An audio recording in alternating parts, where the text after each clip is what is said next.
We back? We are back. Okay. Don't know what happened there. This is what happens. If I prepare for a stream, tech things will happen. Tech will go smoothly, but I'll be unprepared. That's how it is. All right, hang on. Let me just adjust things a bit. Let me just fucking sit. Okay. So I'm trying not to swear anymore. I don't think I'm going to succeed, but I've been giving, I'll get to Elon Musk in a sec, but I've been giving it some thought about, look, independent, this whole Musk thing is actually, and Twitter thing and all the stuff that and personal brand and all of that sort of stuff that I've talked about in the past. I think it's time to just retire certain aspects of my, the way that I do things and conduct myself. Things that were working. I'm writing a thing about this, but, not being afraid to walk away from a persona or something that's not really working for you so that people see a better version of you, a more adult version, all that sort of stuff. So moving on, but we'll talk about Elon Musk first. But anyway, good morning. I have my dick bottle. Let me calm down. Let me calm down with some soda water.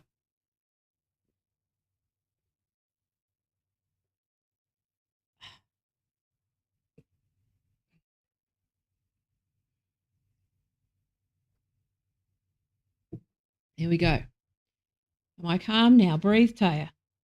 Fucking tech shit rattles me, you know that. And I swear, good job. I actually was talking to Paul this morning. I said that if you don't know me, I use the swearing as a bit of a compensation because I've got a slight stutter. So if I get rattled or nervous or anything like that, I cover it with swearing. And it's not really a very good strategy in the long, like people think that I'm just swearing like a sailor. It's also funny, but at the same time, I'm like, oh, maybe I should just get some speech therapy and see if I can, do this. So anyway, moving on. Elon Musk, good morning. What else is going to go wrong today? So do you know how much? Do you know, like, I think 10 people, which is not a lot, but it's a lot for me. 10 of my friends saw Elon Musk stuff, this last week or whatever, and they're like, I can't wait to see what you've got to say about this.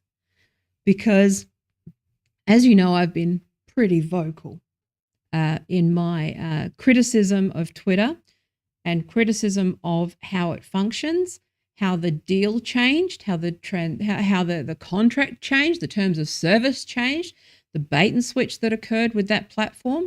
Long-time users who have been sidelined and harassed and like shadow banned and it to the point where it's become abusive, right? The thing is, I was actually working on a long written piece about why I should quit Twitter or why we should quit Twitter. And now I'm like, fuck, we might actually be able to fix Twitter because the ownership is changing, right? I thought it was a sinking ship and a lost cause. It may be. We're talking about poison pills. I think Elon Musk is the one who's taken the poison pill because I think that this is a real, well, not really. That's a stupid thing to say. It's more of a Hail Mary, but I don't think people realize just how close to dead this platform was and how unsustainable this was. And all allies are imperfect. Again, we're talking about the imperfect ally stuff that seems to be always brushed aside. This team sport stuff that's brushed aside at the expense of what the actual argument is.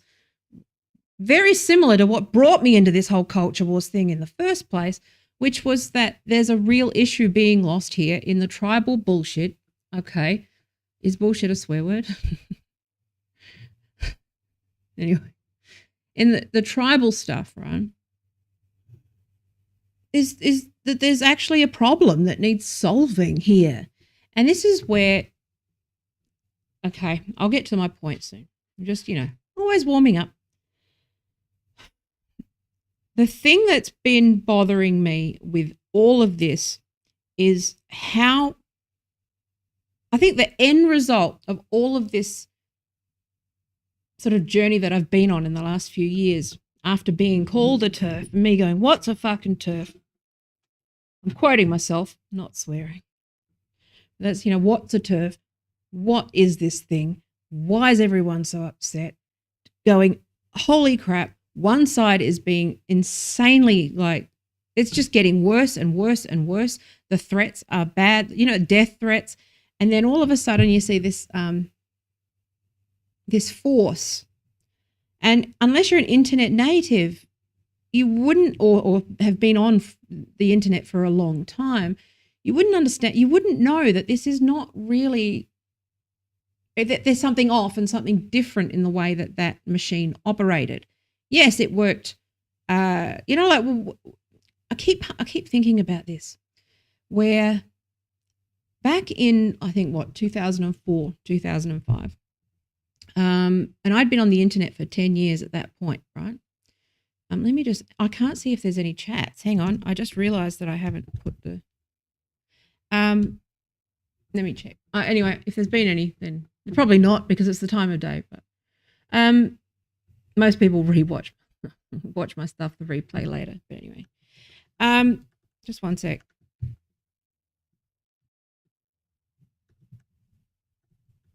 And it's going to give me a recapture where I have to identify buses. Yep, there we go, crosswalks.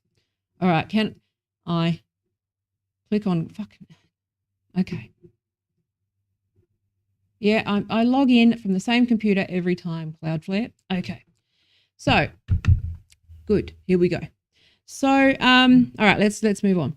So the thing that I've been, I think, trying to get across to people, it seems like I keep having these conversations with people where they understand maybe the political side. Okay? They maybe understand the politics, which is that American politics is insane.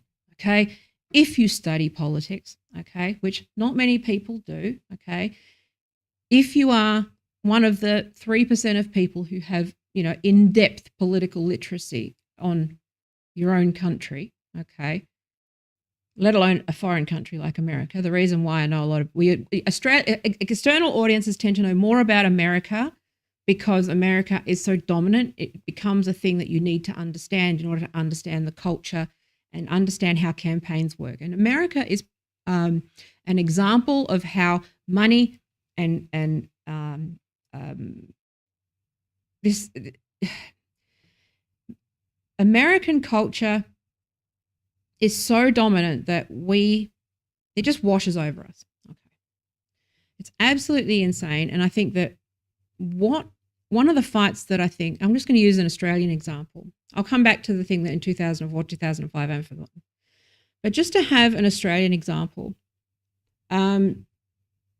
which is that when I was in I've bounced around between various left-wing political parties and then decided I was better off being independent and focused on policy, focused on process, focused on, there's good policy and bad policy. Now, I haven't excluded the right. It's just that most good policies, this is one of the things about the university, is just like, well, if you understand history and you read the analysis in good faith and you engage with literature and you engage with all of the ideas, there's a very good chance that you will come out in, the sort of the left wing camp. Okay. It's a very broad church. And it's just the nature of things, which is that, and I'm not saying that the right is stupid. I'm saying that most people are conservative. They don't understand. They haven't even read Marx. They haven't read this stuff. Okay, they're guys from STEM or they're guys from other disciplines who come in and impose this logic. I've noticed this phenomenon, right? Which is that they're accounting or finance or, economics to an extent. But economics, again, if you've studied economics, you know what the socialist approach to economics is. Socialists aren't against economics. It's just a different way of doing it. okay? So ontologic said, I'm not left-wing, but you make good points. But I think this is the problem, okay? And it does come back to Elon Musk, because if you are politically thinking, if you are politically, if you are a true pursuer or in pursuit of truth, if you are someone who cares about ethics, you care about people, you care about, I could do actually, ontologic said I'm not right either, which is not left or right, but then they say that they're in the center. I can talk about centrists. Centrists, despite my problem with the word centrist, because ideology in America and increasingly elsewhere in the world is being letterboxed and squeezed, okay? I can talk about the ratchet effect some other time, but we're being pulled through the way that our economy is set up, okay?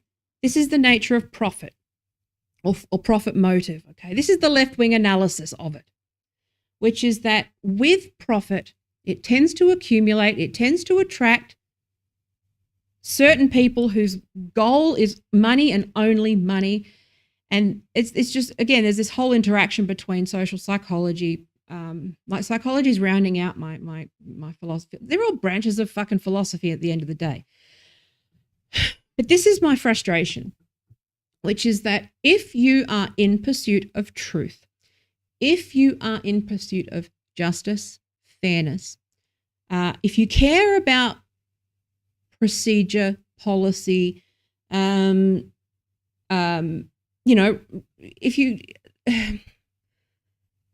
it kind of doesn't really matter, especially on Twitter, whether you're left or right. I find I've talking about that before. Left or right doesn't matter. But what we have here is, and this is going to be in my criticism of Musk part. There's parts that I'm really happy about. Like we do a fucking happy dance, okay? We drink from the dick bottle, do a happy dance. This actually comes back, believe it or not, to Aristotle, okay? And the golden rule, whatever, that thing. Could have looked it up, wasn't planning to talk about it, but this moderation idea. If you are pursuing the good life, to be a good person, again, that's, I'm butchering this stuff, but I'm just saying that excess is bad, greed is bad, capitalism and profit motive. Okay, this is why I'm not a right-wing libertarian. And I think that the funny thing about right-wing libertarians in the US is that they're so accidentally Marxist. It's funny, okay, which is that I differentiate between government and corporations, okay? They have different rules. A public and private divide, okay? Then you've got all of these intricate divisions between public and private life, okay? Then you've got persona, like you've got a celebrity persona, for example, okay? Traditionally, you had public figures or public sphere, public life, okay, and private citizens. But now you've got private citizens with no real training or understanding or insight into what it means to be a public figure. We're all public figures now, and we're having to navigate that stuff without any real training or model. Like if you train as a journalist, okay, not the fucking junior copywriters that call themselves journalists, I mean an actual journalist, you subscribe to a code of ethics, but you've had training. So if before you go on radio, okay, for example, I've got friends who work in radio, and they do, before you even get in front of the microphone, you do training, you media training, you do ethics, you do training in ethics. You learn how to speak in a way that doesn't incite or doesn't get you sued and all of those sorts of things. But now, because the internet allows people like me to exist, and this is why I've done this whole crash test dummy thing. And this is why I understand Elon Musk better than I think most people do, because he's one of me. We're similar people, okay? I speak Musk. I understand where he's coming from because I come from the same cohort of people. It's just a 50-50 thing because I didn't get funded. I didn't get support, but but we've got the same brains. We've got the same, we've got the same way of viewing the world. And I fundamentally believe that he is a very flawed human being, much like me, but his heart is good. But anyway, we'll move on. So that's where I'm sort of going there, but I'll also explain what happened. Okay. But what's happened here with this, everyone having to navigate this stuff, and I'm going to talk about fiduciary duty. You may have heard that if you've been following this story, okay, people have been talking about something called a fiduciary duty, but they've been talking about it in terms of a fiduciary duty to shareholders, okay? But very few people have been talking about the fiduciary duty that these tech platforms have for users, okay? Now, the problem is that the fiduciary duty that you have for shareholders is in conflict with the duty that you have for users most of the time, okay? Users' well-being. And so what is a fiduciary duty? Just means an obligation to operate in best interests, okay? That's a principle in law that is basically in the law of torts, right? In the law of torts, you've got like negligence. So if you are negligent in some, I've moved into just trying to explain it to people who have no idea, because everyone keeps saying that they don't understand what I'm talking about. And I'm trying and I'm going to start teaching courses, so I need to start sort of going down. So fiduciary duty means basically that you have a duty of care. Okay, that's another word. Fiduciary duty of care. Which if you are, like let's talk about maybe a doctor. Doctor's a good example. They're a doctor in law and professionally speaking and all that sort of stuff. They have a fiduciary duty to their patient to make sure that they are operating in their best interests, okay? First, do no harm is an example of that, okay? But that also exists in law in other ways, so like for shareholders. So the board, signs up to something like that. So the thing about crossing disciplines is that the terminology shifts, but the concept can, it might not be the same, but it's, when you're multidisciplinary, you can kind of get people explaining what that means. Okay.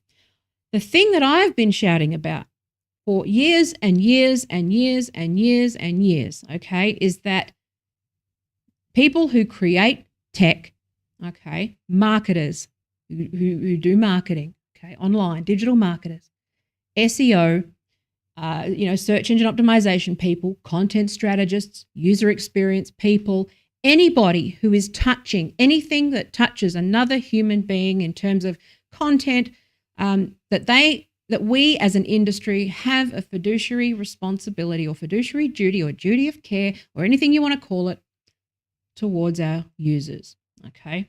This has been the theme that I've been talking about for some time, and this is why I wanted to just explain where I'm coming from, because this fits more broadly into the sort of more broad stuff that I'm working on, okay, and talking about.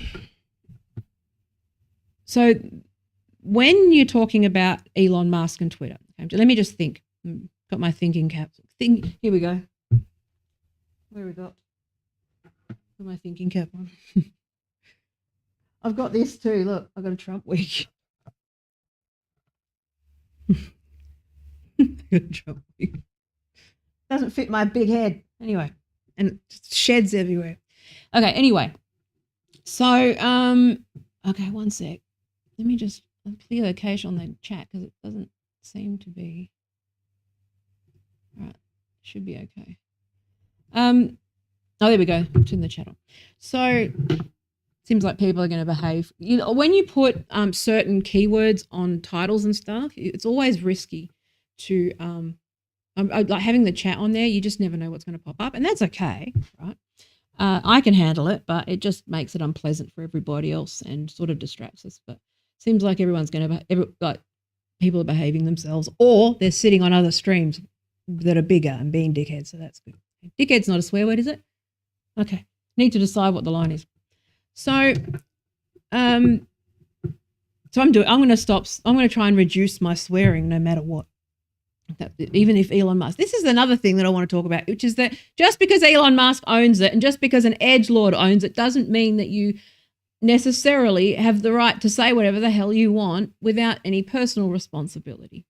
And this is what I'm talking about with the course that I've been working on around responsible influence, okay, which is that it's not about extrinsic motivation, but an intrinsic motivation. I'll talk about that another time.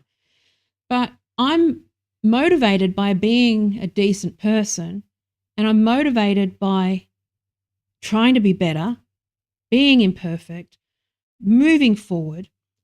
But I do wonder about those who are like, who'd never learn. And they just go, just continue on the same hate spiral. That means I'm just back on Twitter and I don't have to think about it. And it's like, well, no, you need to have, what are you doing with it? What are you doing this for? We're not on this earth very long. Some of us much shorter than others. And it's like, well, what are you doing? Why do you dedicate so much time to this? Okay. Well, I am on Twitter because I study Twitter. And now I find it really interesting. And honestly, I'd probably want to work there right now and try to transform the company because I think that it needs it. Okay.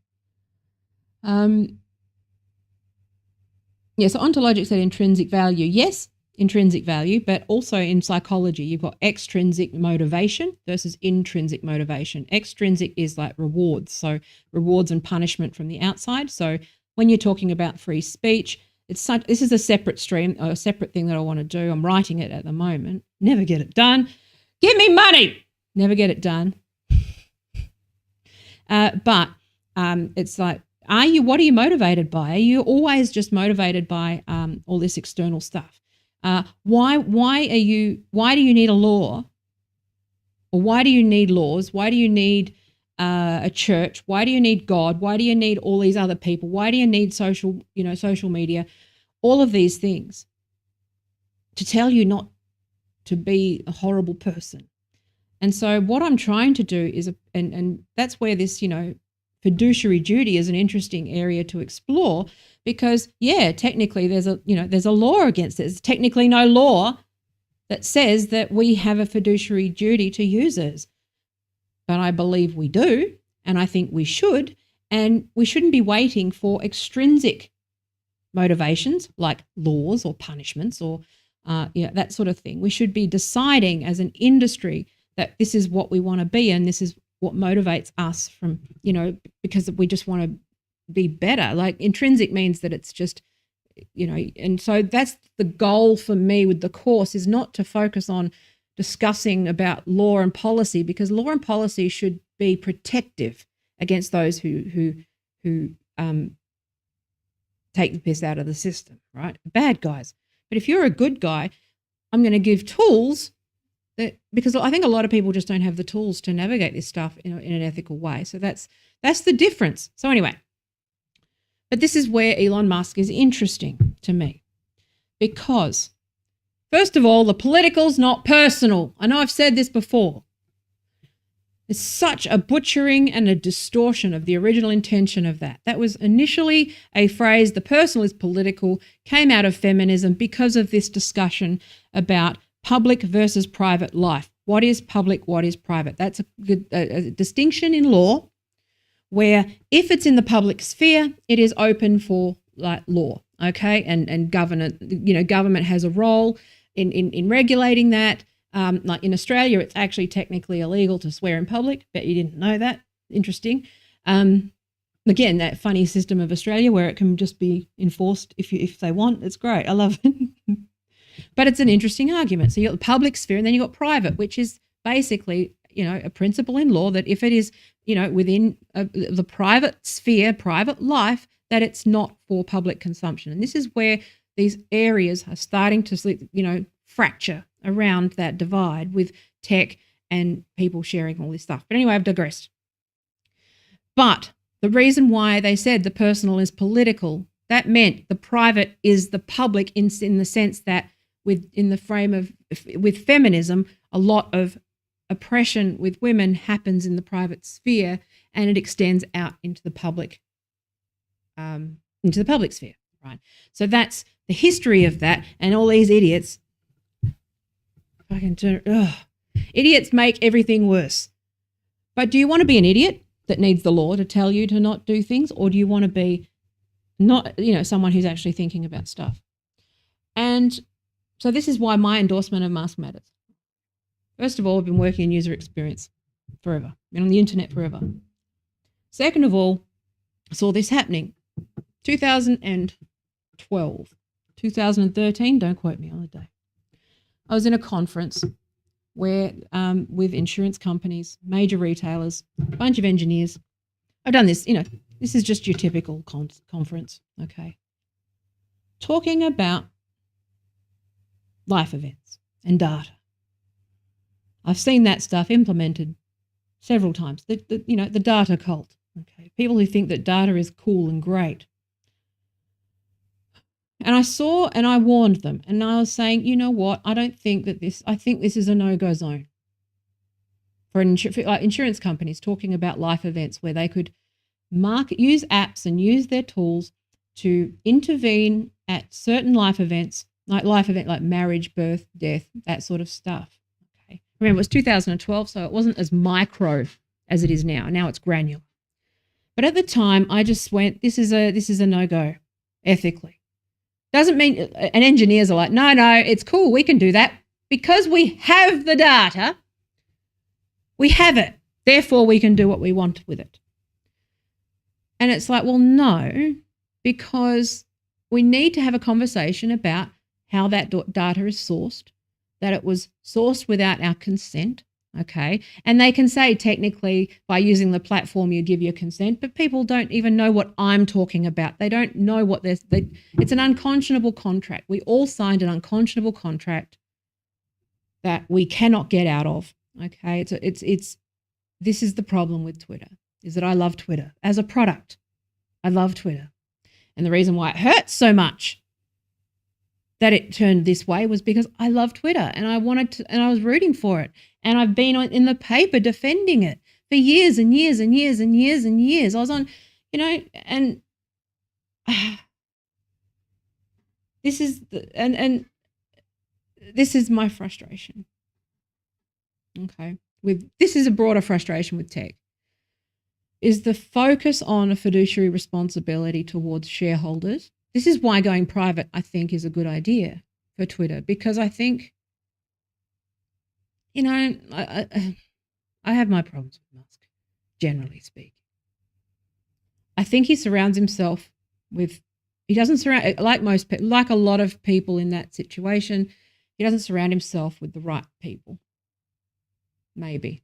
Not as bad as Zuckerberg, but I'm saying I don't think he maybe needs someone who I could volunteer to be Musk's 2IC, but my only job is to explain to him what the far left is. He doesn't know that stuff, and that's okay. Okay. But he is born of and in the internet, much like me. Okay, we live in the matrix. But what we saw was a normie corporate takeover of the internet, and nothing typifies that switch more aggressively and more overtly than Twitter, okay? Every time I log into Twitter, and I'm sure Musk sees this too, because him and I probably had very similar teenage years. I imagine him and I would have been sitting in the same media room if we'd been at the same school, okay? Playing bolo, playing games. They were sitting there playing like Dungeons and Dragons and Magic the Gathering. I found that boring. I don't like nerd stuff, like that fantasy stuff. But I was there with them, okay? I navigate worlds very well, but I'm just, I sort of in between worlds. But that world, okay, is one of a lot of pain, a lot of isolation, like this crashing of nerd culture that happened by normies. And I don't think we've really recovered from it. okay? Because online was an escape for us, okay?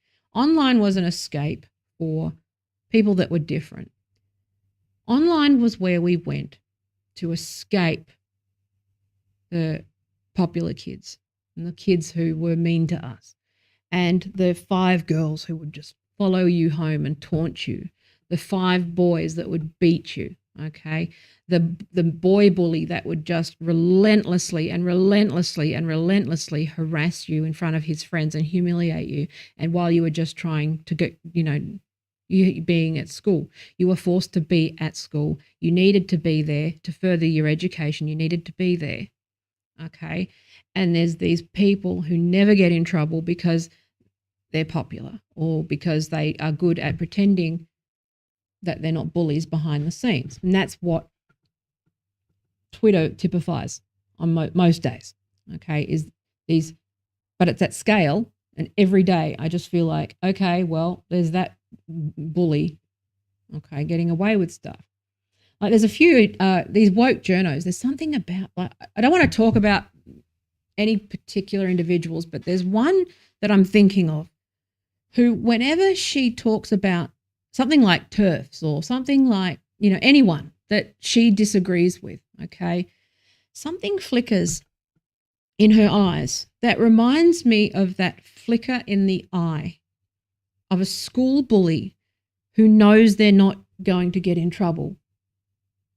Okay, I went to a school with somebody whose mum was a teacher at the school. Mum was the deputy principal at the school, and they were a massive bully, but they could get away with everything because mum was the deputy principal, right? There was no recourse, and that's how Twitter feels a lot of the time.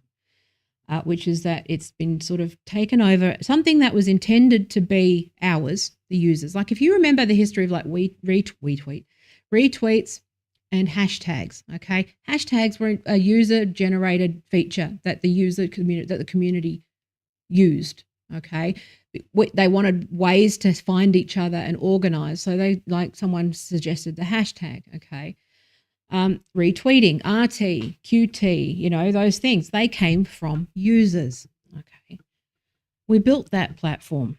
I was on, went viral early, but also, actually that was pretty late, but, like I was in the paper when everyone was like, what's this Twitter thing? I was in the paper going, it's a water cooler for people who, may not be able to connect much during the day or while they're on their computer or throughout their day. They've got their sort of virtual water cooler. That's how I was explaining it. People didn't get it. Lots of people got on because I said that. Okay, lots of people got on for purposes that I've talked about before. Musk knows this too. He knows because, and also, okay, because I come from tech and because I built it and I know how it works from DNA level, just right down to code, how it functions, the decisions that have been made over years, the design decisions, okay. A lot of the design decisions stopped being, there was a point where this flipped, okay, where Twitter flipped, where I started to see specific design decisions that I thought were somewhat unethical. Were kind of necessary given the thing is that Elon Musk is right about troll farms and bots and spam bots. Okay, it's mostly bots that inflate the user count. Okay, that's another reason why going private is a good idea, because the shareholders and the board will not accept if you get rid of all of the bots on Twitter. I would suspect that probably when you factor in troll farms, bots, and malicious campaigns, because there's a bunch of PR agencies that also just offshore this stuff to Philippines, and they have scripts and they just harass people online. That's another thing with the astroturfing. If you address that stuff, that their user base is probably 40% lower. And that's going to affect the share. That's that shareholder thing. So when you've got a public company, you've got that. And that's bad for something like Twitter, where they've got a problem here. They can't deal with the spam bots because they're under pressure to show user growth. But unfortunately, it's so embedded and so it's a massive problem. these troll farms. It's dead otherwise. If you're not, I swear to God, I've used myself, I've A/B tested this stuff. I've pretended, I've gone, you know what, I think I'm probably just using rhetoric. If you think that I'm like right wing for saying X, Y, Z, then I'm probably conservative. 400 likes, 80 retweets, okay? Like, you say anything reasonable or anything about troll farms, they'll attack you, okay? Or if you're on the left or you say anything and anything that they think is transphobic, they'll put their bot armies onto you for that. If you are on the left, you get the left wing, which I suspect more and more are actually troll farms that play both sides to either cause discord or right wingers who are trying to make the left look like idiots. Okay, or again, there's always that group of idiots that fall for this stuff, and that's okay. I also believe that most of the journalists and most of the blue checks on there and the influencers and all that stuff are bought and paid for. Okay, because you can't make money, you can't get a voice, you can't do anything of substance in this business without appealing to some sort of corporate interest. I know this because, again, I'm from the industry and I've spent 3 years now trying to do that and failed. And I'm not saying that I didn't fail because of certain reasons, but I also know that a big part of the reason why I'm failing, okay, I'm sure there'll be bros that are like, yeah, it's because you waffle and your teeth back. It's like, no, dickhead, okay. What it is because I stayed on the left. I call out troll bots. Troll farms. I call out the bots and I report them. So what I did the last couple of months was that I did a little, this is what actually got me on the receiving end of being on the shitter with Twitter, right? A few months ago, because I've been basically going, okay, let's play with the bots a bit. So I'll post something. And every 3 months or so, if you've followed me for any length of time, you'll know what has happened here. Remember Jesus bot? Where you're never 100% sure if it's a bot or a human, so you don't report. Right?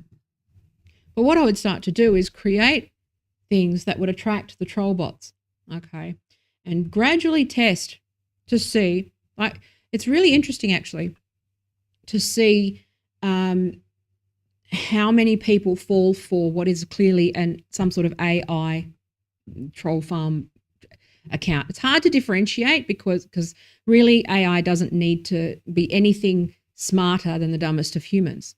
If you can make an army of dumb humans simulate that, you're fine, okay? So it doesn't need to be sophisticated in its language. It just needs to be sophisticated enough to sound like a dumb human, okay? So what I saw with the vaccination stuff, right, the anti-vax stuff, was that these guys, I would break that stuff, okay? So I'd say something and then I'd get some anti-vax bot where they'd just use talking points, but then I'd actually argue like reasonable, but then I'd flip sides and it would break. And then it's quite funny. And then, so what would happen is, so there's this whole thing where they try to abuse, if you argue something in a certain way, because as we know with these, because they're polarized, everyone's polarized, everyone uses the same talking points, back and forth, back and forth, back and forth. They're the same arguments over and over and over again. But if you get someone like me who'll just come at it from a different angle or try something else, it's very easy to break the AI, because when you are unpredictable, they can't really do anything because you kind of sit outside of their logic, okay? And this is the funny thing about Twitter, is that how many of these people are now, because you're just using the same old talking points, you're arguing with bots. Or it's not even people. And then you've got the troll farms. What the bots are programmed to do that I can see is that if you don't comply with that sort of pattern, you either get persuaded and they nudge you, or they suddenly flip and become abusive. But the abuse just becomes stupid things like, no one cares about you, or no. And it's like, okay, well, yeah, I don't care either. It's fine. Doesn't work. And then whatever. So then I report them. Because if you're not sure if it's a human or a bot, if you report them, Twitter can see the networks, okay? So you can take down an entire cluster of troll farms or bots with networks or organized stuff just by reporting and saying, look at this one account, okay? And that's why I've done that over the years. Now, every 3 months or so, because I'm on these somehow I got myself on these lists because I was, jumped in like head first, like an idiot. I should have anticipated that this would be more artificial than it was. I didn't realize how artificial it was. Okay. Again, I know I know how people behave online. Things follow a certain pattern and an ebb and a flow.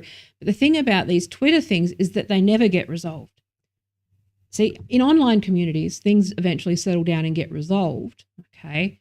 And then every so often there'll be like a bump person who's just a newbie who comes in and bumps the thread and it's on again. But people and the moderators go, no, it's settled and whatever. On Twitter, you've got this perpetual bump, okay?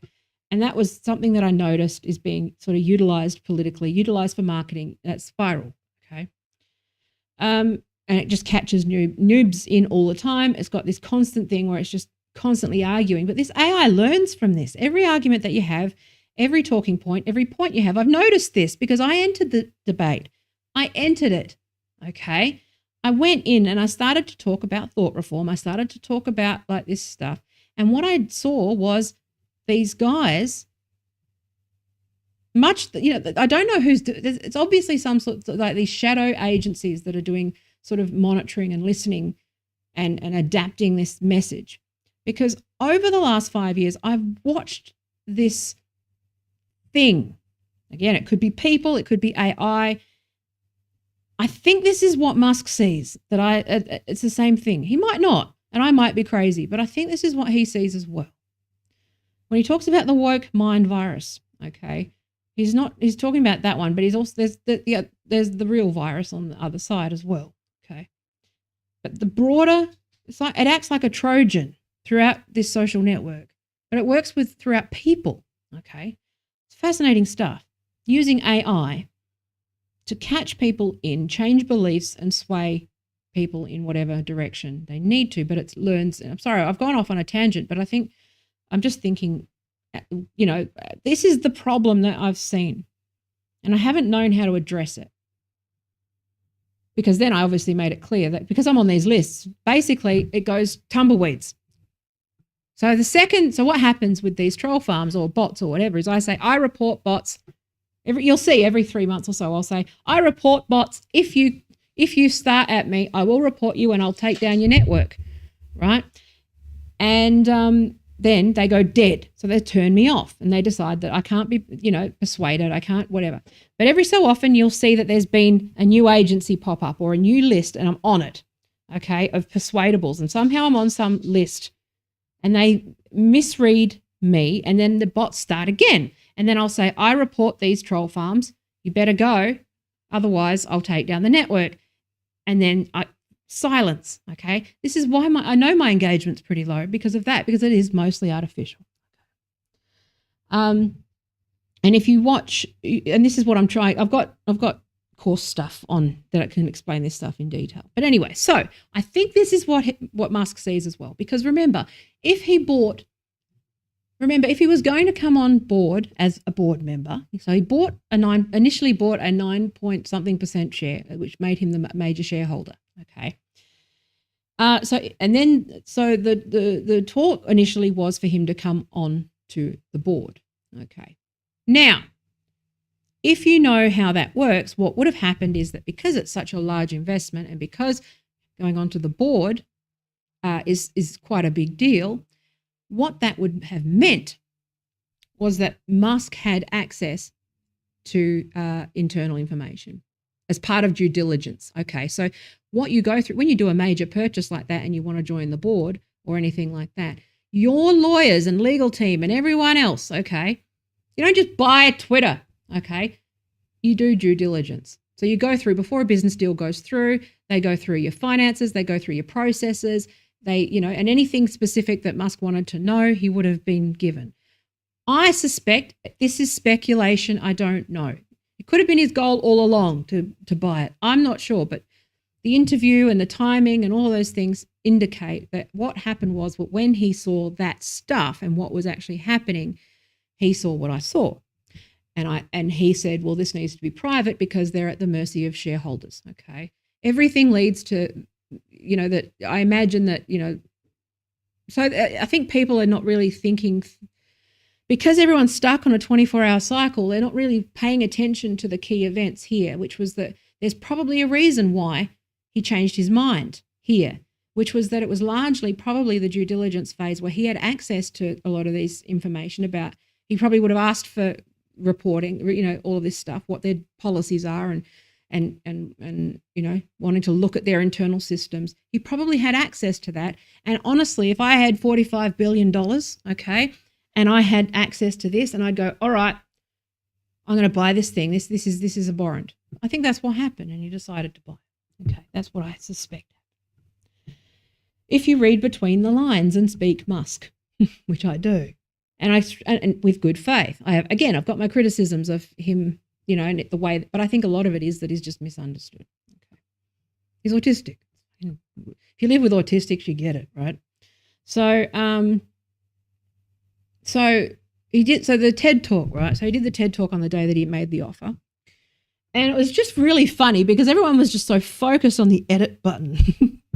Oh my God, there's going to be an edit button. Should there be an edit button? No. And it was just like, even the interview, I sat there and I yelled at the time when we were watching it. And he goes, is there anything that you regret? And I just saw this little flicker in his mind. And he didn't want to disrespect the interviewer because he does have one synapse of restraint. He can actually manage it.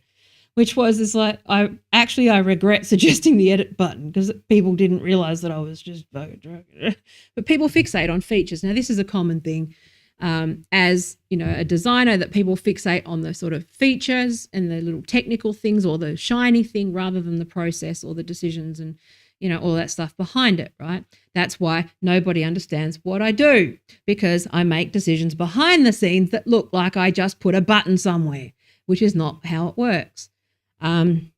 If you've ever received any political stuff from the US, like Daily, what's it called? Daily Wire, Ben Shapiro or Trump's newsletters or anything like that, they are an absolute epitome, absolute example of dark design decision making. But you think it's just putting buttons, but it's not. There's unethical aspects to that. The way that you order prices, the way that you order things, the buttons that you'd use, the colors that you use. There's a whole bunch of psychology behind that.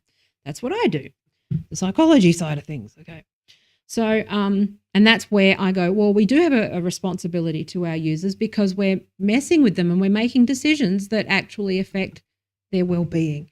And so what I started to see after reporting the bots was tumbleweeds, first of all. But then, see, this is how I know that this is happening, or again, because I can reverse engineer roughly what happened, which is that what I saw was that I was getting flatline engagement. So no new followers, okay? No, I saw a lot of the turf accounts just go disappear, okay? The anonymous ones, okay? I noticed that, again, that was because I was just, I got sick of the bullying and stuff, as you know. But again, this whole issue was lost. The seriousness of this conflict in law that's going to go through the courts, it's going to take 10 years. There's no point arguing on Twitter when it's got 10 years to get to the High Court. That's where it's going, people. Why are we still arguing about it? So it's going to go to the High Court. There you go. Stop arguing. So what we're going to do is, hang on, let me think. So the edit button, but then everyone just forgot. This TED Talk was really interesting, actually, because, okay, so I'm a pretty good reader of people. Not so much. I read them in a way that I in a very technical way, okay? I read subtext really well, okay? Not many people do.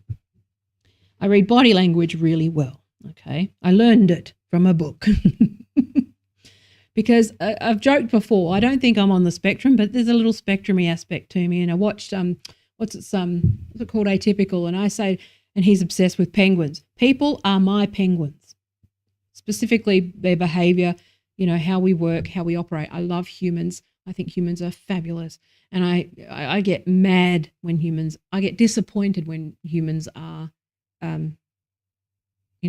not their best selves. It frustrates me because it's like we have so much.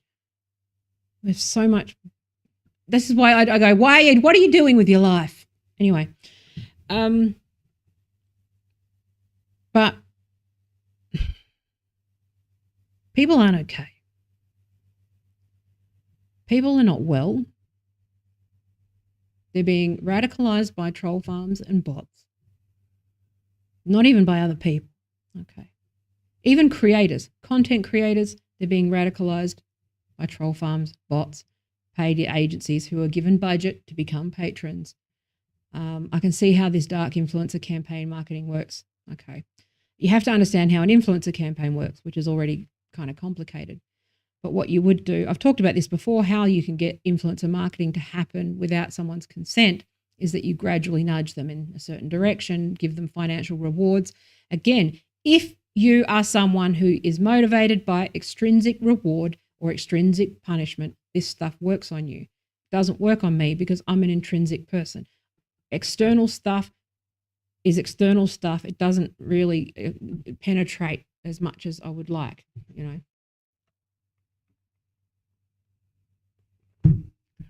As much as they would like. Okay.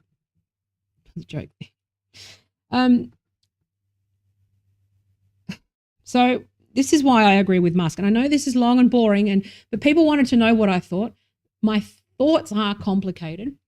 I agree with him on this. But I also think that talking about billionaires is such a superficial argument. Okay. And the reason being, this is why I wasn't active in politics. Okay. This is why I didn't organize on the left in any way. Because what happens is that 80% of the people go on a fucking purity test and purity spiral and they go, well, billionaires shouldn't exist. Therefore, we shouldn't support billionaires. Therefore, we shouldn't do anything. Except when there's no billionaires and when the system completely changes in the way that I want it to change, I'll do something. And that's a cop-out, okay?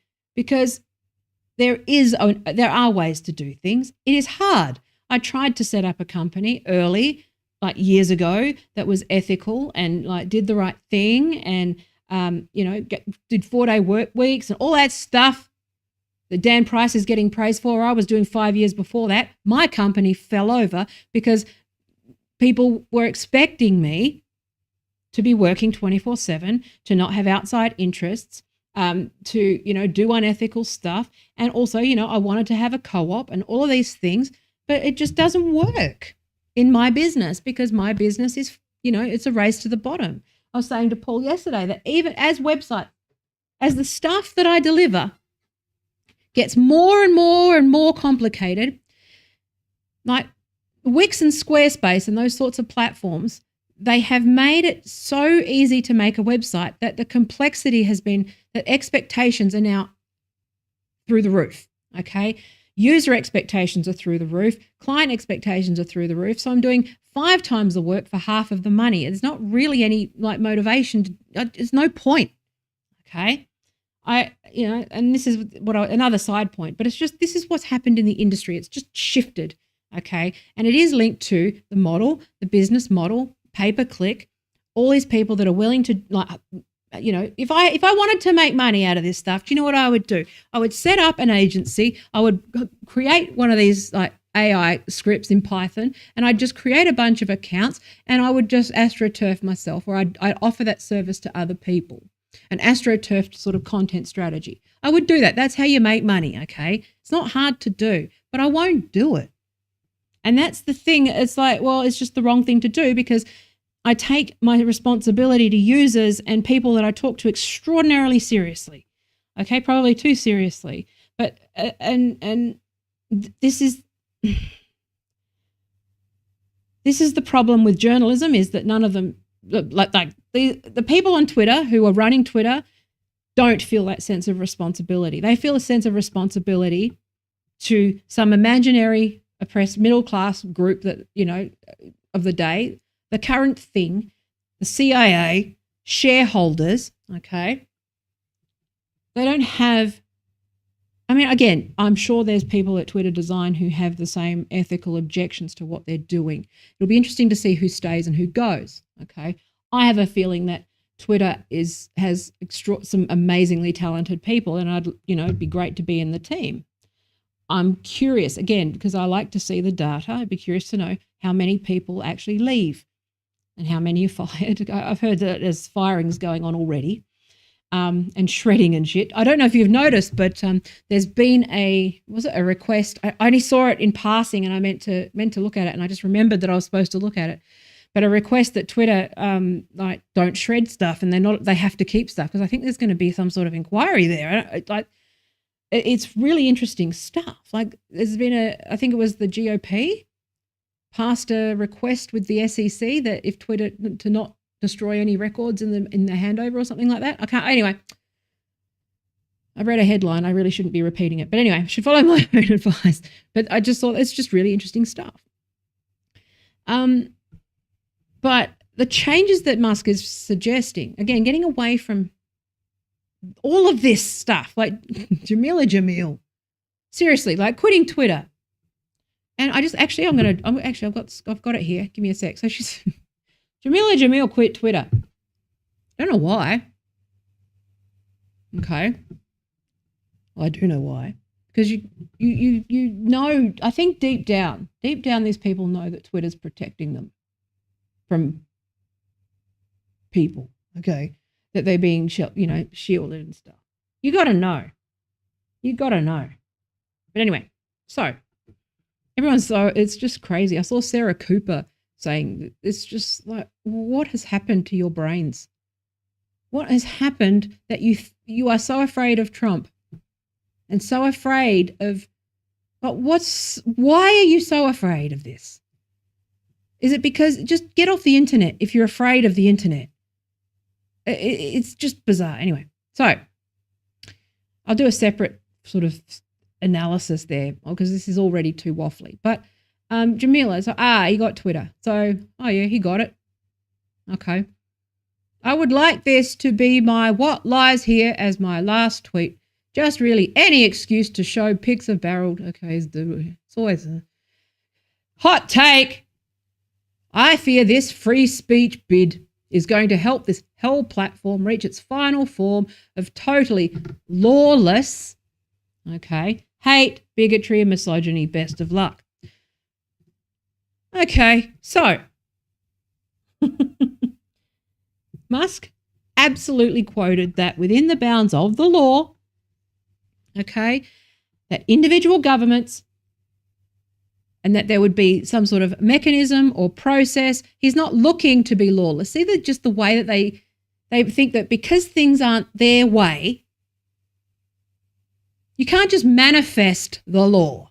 Okay, just because you think this is my problem and frustration. And you know what? Generally, Jamil is, I kind of agree with her on a lot of stuff. I think her heart's in the right place. Thinks she's stupid, but I think her heart's in the right place. I think if I'm charitable, I just think that people have no idea how much they've been sort of curated and radicalized using, and in her case, probably paid to promote this idea that doesn't actually exist, this boogeyman that doesn't exist, other than it just being the internet.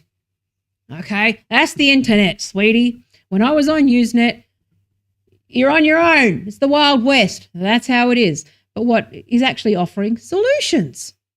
Okay, he's actually offering solutions. But what Musk said, if you actually see, the thing is, again, this is how I know people don't read things, or they don't read the article, or they don't watch the TED Talk, or they don't, contextualize anything. Okay, which is that he was on record several times as saying, I want to get rid of the troll farms. Most of the hate comes from those people, the troll farms. Okay, he said that he wants to verify that people are human. Okay, I agree with that. There has to be some sort of, again, I don't think that you could necessarily ban bots. I think, or there's a way to do this without, like I've talked about this, where was it, in the anonymity video, like 3 streams ago or so, that you can just it's a process problem, an onboarding problem of making people aware and clear up front what the expectations are. Okay, you can't just say read the terms of service and that's enough, and change the terms of service whenever you feel like it anyway. That's an unconscionable contract. And this comes back to Jamil, which is that just because you don't like something doesn't mean that's what the law says. And if you don't like the law, then you work to change the law. And then you work within the processes. You don't send a woke mob, okay, against people you don't like, or have a tantrum because you have no one saying no to you. You're not the law. And this is the problem with Twitter, is that journalists have started to think that they're actually the fucking law. Sorry, I swore, but that's okay. But they're starting to think that they're the law because they wrote it down. It's like, well, no, there's a process here that needs to be followed. And more often than not, when it gets to court, these people lose. Okay? And this is what I'm talking about, which is that you've got the system, you've got the government, okay? You've got corporations here, okay? Facebook and Twitter and big tech sit out here as a new problem that, we've adapted. This is the same as the Industrial Revolution. We'll get through it. Same as the printing press. We'll get through it. Same as all these things. We'll get through it. I hope. If people are addressing the actual real problem, which is that people are radicalized by bad guys. The whole industry has a blind spot, okay? I don't believe that most people are malicious. I believe most people are good. I believe Jamil, despite being a bit stupid and a bit dim and kind of getting up, and obviously doing this for clout, okay?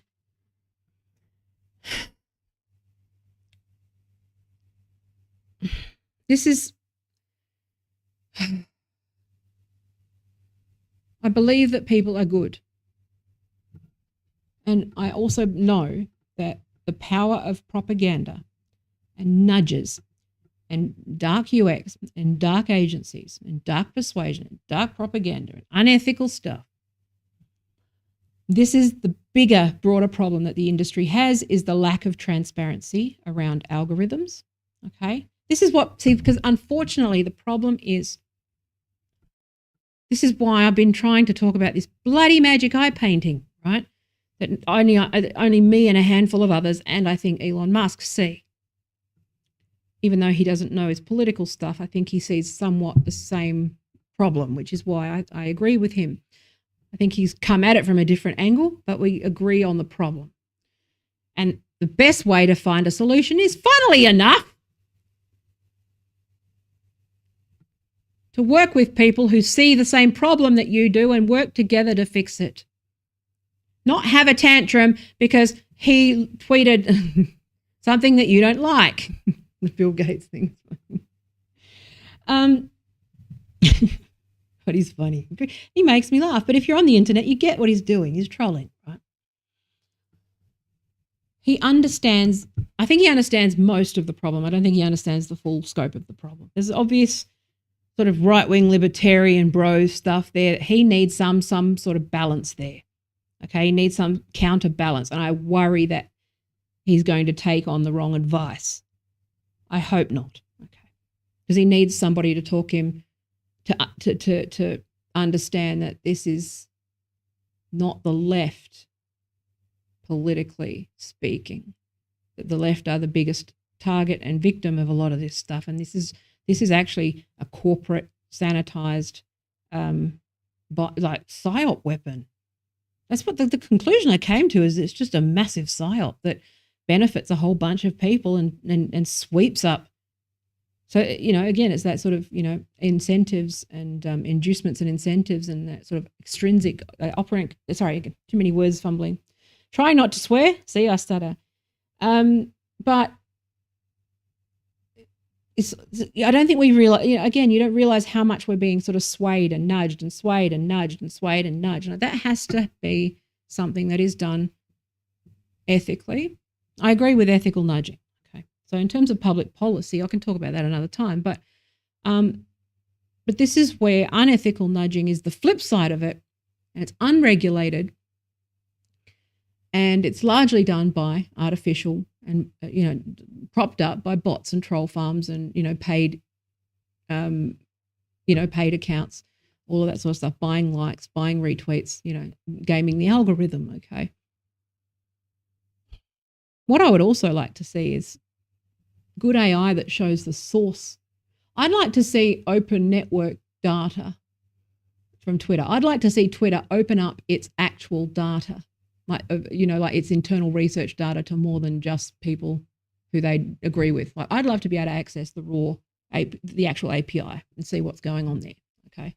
Even if it's just read-only access to Twitter data so we can gather proper insights, it's easy to find. Anyway, I'm talking nerd. So anyway, by taking it private, first of all, you take the pressure away to have user growth all the time, okay? They have to report user growth. I know how this would be, which would be that don't get rid of the bots, don't get rid of the troll farms, because if you do, our user base drops substantially. We are seen as less legitimate. Journalists will realize that that's not actually public opinion, and that my paper is probably even buying a troll farm to boost me.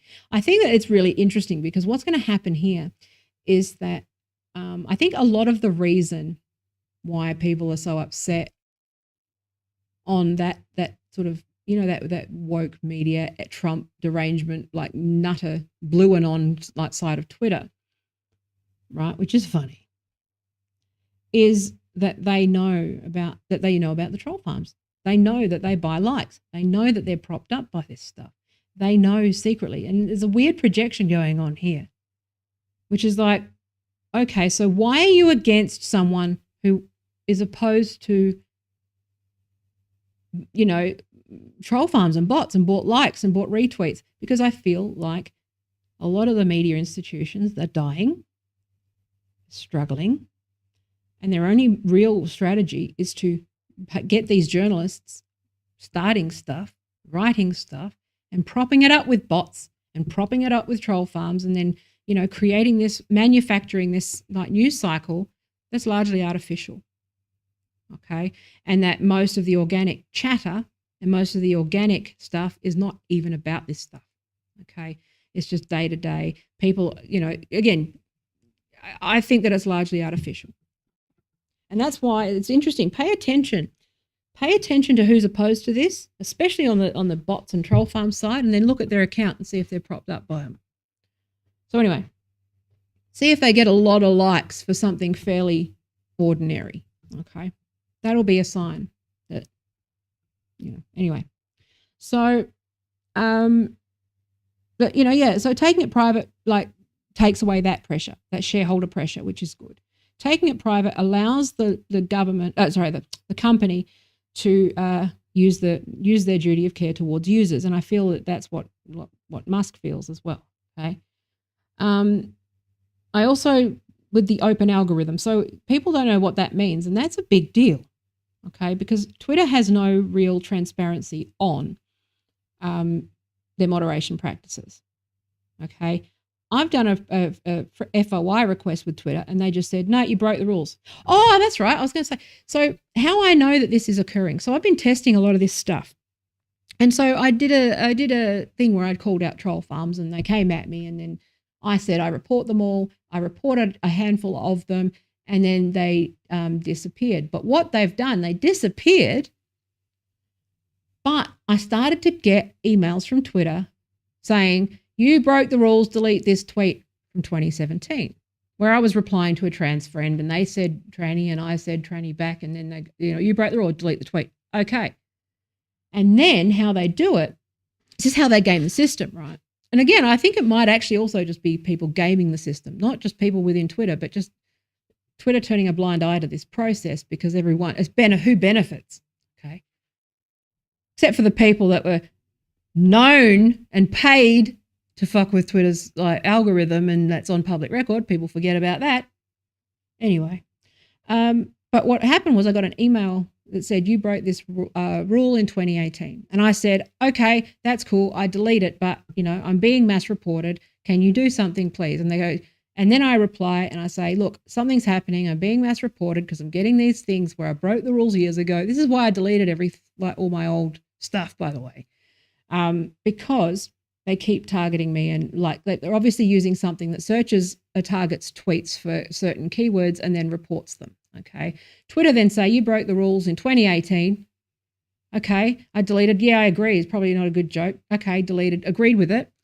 And then when I tried to get a support thing to, a support request to do, so they banned me from everything. I can't access the media studio. I can't access anything like professional tools. I can't access ads, anything like that, because I'm a rule breaker. But then I made a support request to Twitter to say, I'm being targeted by these troll farms and bots. Yeah, they're doing it. They're taking all my stuff out of context to report me, and I accept. I'll delete whatever you want.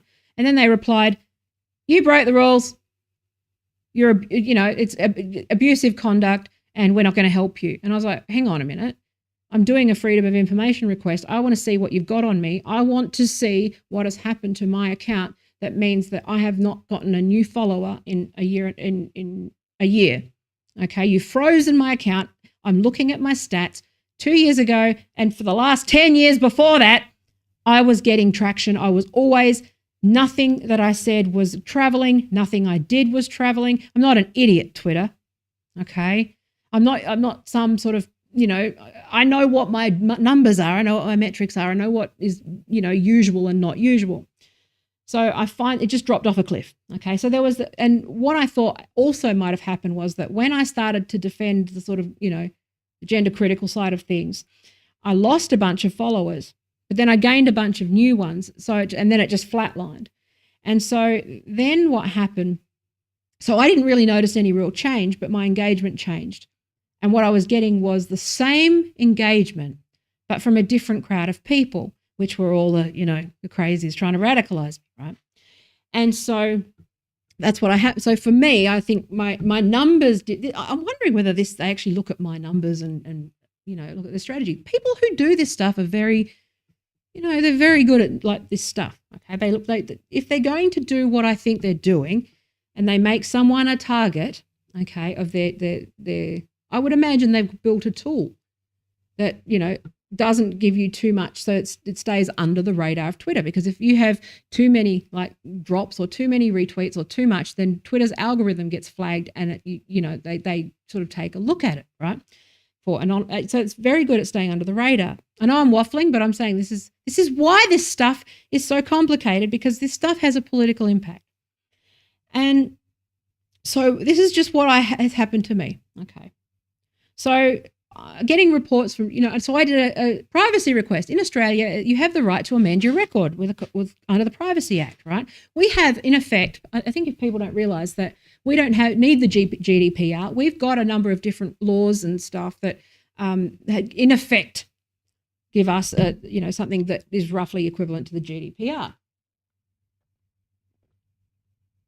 in the UK. So, that's why. So I have the right to see what they've got on me and amend that record, right? But Twitter declined it and said, no, she broke the rules. I said, well, no, I didn't. And so I've got to pursue a complaint with the privacy, the ombudsman, right?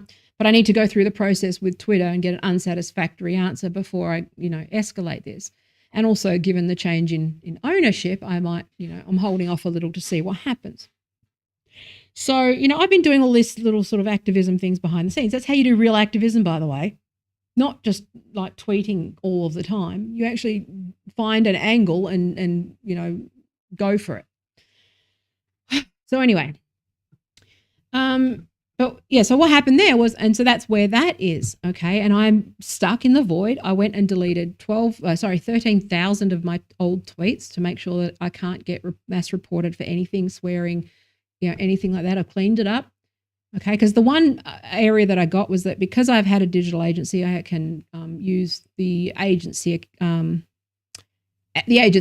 the ads. Okay, so I contacted the ad support team and I said, why can't I, what's going on with my account? I've been banned from the advertising. I want to give you money. How do I do that? And they said, oh, it's because of all the swearing. And I said, okay, well, I'll delete all the swearing then.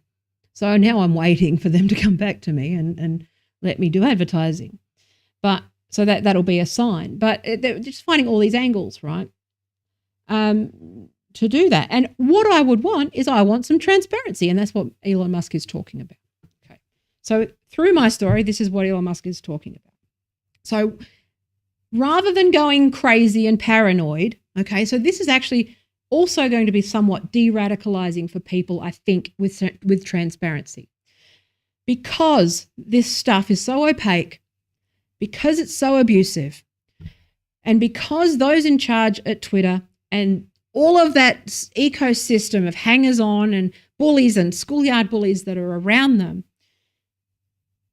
get to operate in a black box, right? A black box algorithm, okay, which means it doesn't show you what it is. So an algorithm is basically, if this, then this, if this, then this, if this, then this. That's a rudimentary, very simplistic example of an algorithm. So if this, then do this, okay? But there's a million variables there, and it keeps learning. So every time that you, so when it's AI, it goes, if this, then this. But then if there's an anomaly, it goes, oh, but when that happened, that didn't happen. So then it sort of puts that back into the loop and it learns a new thing. So, if Taya says, I don't want to use them. I'm always hesitant to use the vaccine example arguments. But, if Taya says something about this vaccine thing, okay, say this. Okay. But she's likely to say this, but then so then you say this. But if I turn around and go, actually, no, from this angle, different angle, it doesn't actually know what the response is, and it breaks. And so I've been going through that for the last 5 years. It's pretty funny. Okay. But now I've noticed over time that it adapts. Okay. So what it does is it goes, oh, she's in that one. Okay. Well, she said that. Okay, well, let's go back and, oh, shit. Okay, that's an anomaly. So what I'll do is I'll go, what's the answer to that thing? So it becomes this if, else, but it's like a flow chart of a billion different things, okay? And that's effectively AI, just constantly learning how to adapt. This is why these troll bots have gotten better and better and better and better, because they're just constantly learning on how people react. And that's why when I say the best way to have to fix this stuff is offline, is because of that, is because AI is learning different ways to address and persuade you in the opposite direction with no matter what you say. Okay, that's why I play with this stuff. I break it. I've broken Google, I broke Facebook, all those things, because I realized that, that's why I pretend to be crazy and I pretend all this stuff and I hide behind the swearing and all that sort of stuff, because I don't want to give my IP to AI. Because I can't beat AI, okay? You can't beat them. So what you do is you just confuse it. It's fun. And my tendency to waffle and talk in circles and be non-linear and all those sorts of things has been a protective thing for me online over the years. But as they get smarter, they'll be able to sort of, understand. Yeah, so anyway, I have a tendency to break people. I'll definitely break an AI. So... But this, this idea of human authentication as well, which I know that freaks people out, but they know who you are anyway. Okay. What this does is, again, I've talked about this as an onboarding problem with Twitter. So onboarding, when you first sign on to Twitter, or as part of a new thing, you make them do watch a video or whatever. Okay. What you should do is actually make it so that people who do the right thing, who take the course, who, I think you should approach social media more like a sort of driver's license, okay, which is that, you've got classes of driver's license, okay, so I've got the lowest driver's license you can get. I've got an automatic license, okay. Then you've got a motorcycle license, and you've got a truck license, and you've got the heavy rigid and the medium rigid. But what those all have is a course and training and, all that sort of stuff. There's a threshold to get through, okay. But then you have people who are on P plates or whatever, you've kind of got the learner driver or the P plates or those sorts of things. But in order to get that sort of, you've got to earn that blue check, which means taking a course in ethics, taking a course that sort of navigates through the facts and the sides and all these things and the culture wars. Before you can call yourself a journalist, you have to do these courses. Before you can, on, ethics, design ethics, what's the platform, like how to conduct yourself, responsible influence, and again, I'm not saying to punish, I'm saying to educate. So, and you earn your way through. This is how you gamify the system. You don't just appoint a class or a cast of people, Ivy Leaguers who rich kids who just automatically get their blue check because technically they're an employee of a mainstream media publication, but they've only written, they're the intern, but they're full-time. But people like me who are outside of that and independent, who have an established presence on the platform that are being punished and targeted and have always been good faith, can't get verified. If anything, I'm on the border of being banned. I'm glad this deal's gone through just because I thought they'd probably take it out on people who support Elon Musk. That's how bad it's gotten, And so anyway, but this thing about billionaires is driving me not nuts, because the tech billionaires are different in the sense that they didn't seek, especially Musk, they didn't seek out Jack as well and Mark Zuckerberg. They've made little decisions along the way. There's really interesting, I could probably, the different archetypes of tech founders are sort of coming out over time. Like Mark Zuckerberg is sort of absorbed by the Borg, like completely absorbed. Jack, it sort of killed his spirit, right? He got out. He might come back, but he got out, right? Musk, I think it'd be good if Jack came back actually, as anyway. And Musk, who's sort of learned to ride the wave and stay true to his net self, but also, all this other stuff. But we live in a world of billionaires, unfortunately, okay? Is the system broken where billionaires exist? Yes. Should more people have gotten rich off the back of founder success? Yes. A whole lot of Twitter people are getting rich right now. There's a lot of Twitter employees that are getting very large cash payments, okay? I don't feel sad for them, okay?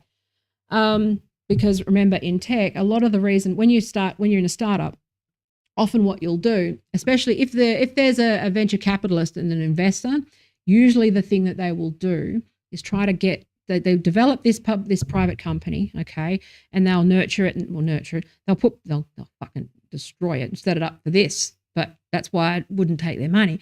But this is the way you got to understand the tech industry too. I know I've gone away too long. I'm sorry, but there's just so much to talk about here that's very different from the analysis, and I hope that people will find it interesting. And But anyway, so so when you've got a startup tech company and you take that initial capital, so this is Musk's sort of a real war that has been going on. I talked about this in the Wall Street Bets video ages ago about tech founders and how much they hate the money, how much they hate VCs, how much the VCs own us, how much the money owns us. I've had several great products, several great ideas, several great prototypes that fell over because the money either didn't get it, okay, or they wanted it to be something that it wasn't and destroy it and all that stuff. And I couldn't get funding that was actually true to my mission, okay? Especially the pool room app, which I thought was really, really, I'm sad about that one because that was a really good idea. And now the scary bad people are doing it. And, but they've been able, they will be, there's a reason why you get VC money versus not getting VC money, which is that they will see you as either malleable or you already share their sort of, that mindset that you don't have any real responsibility to users. Users are just numbers and that the users are a means to an end. If you care about your users and you love your community, you're not likely to be funded. But this is where Patreon and those things were supposed to fill the gap, which was that you could, or GitHub in particular has this model as well, where you can donate to specific projects and get those happening. Okay, so because there's this, there's a whole other thing, but you got to understand that there's this whole history around that as well, which is that tech founders hate the money. He hates the shorts. He hates Vanguard. He hates all of them. Okay. He was roasting Bill Gates this week. If you want to understand that tweet, Bill Gates shorted Tesla. Okay.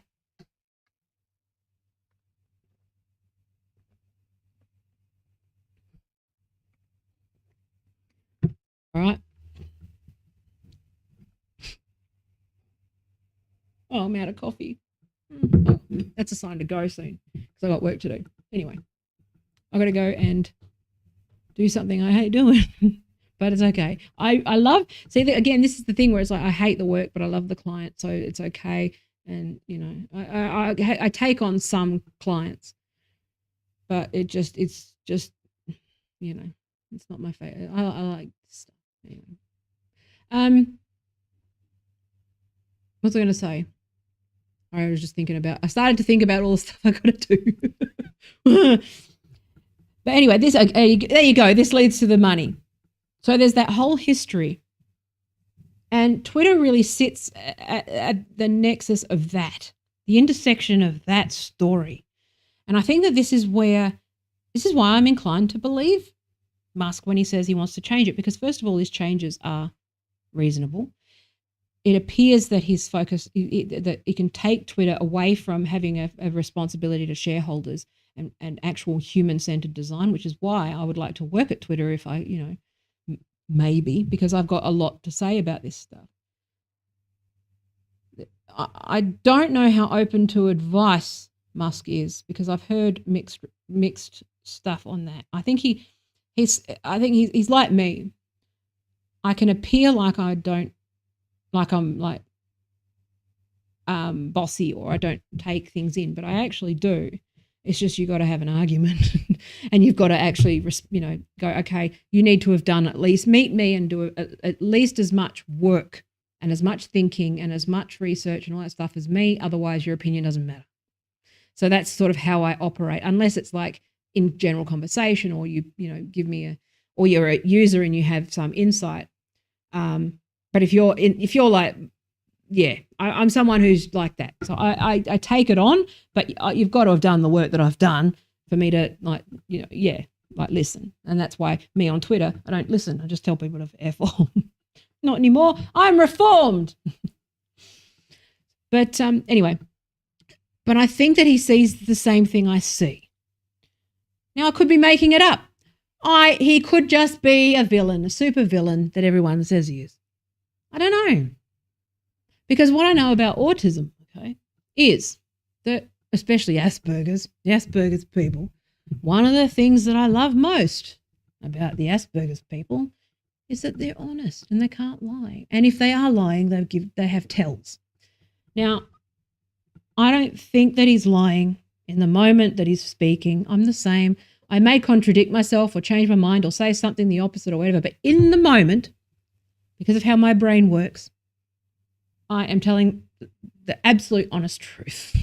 Even if I don't, even if that sort of might shift and change depending on the context, okay? And I think that he's the same thing. The other problem that I think he has is that he doesn't talk in we, he talks in I. And so what he tends to do is take credit for a whole team of people.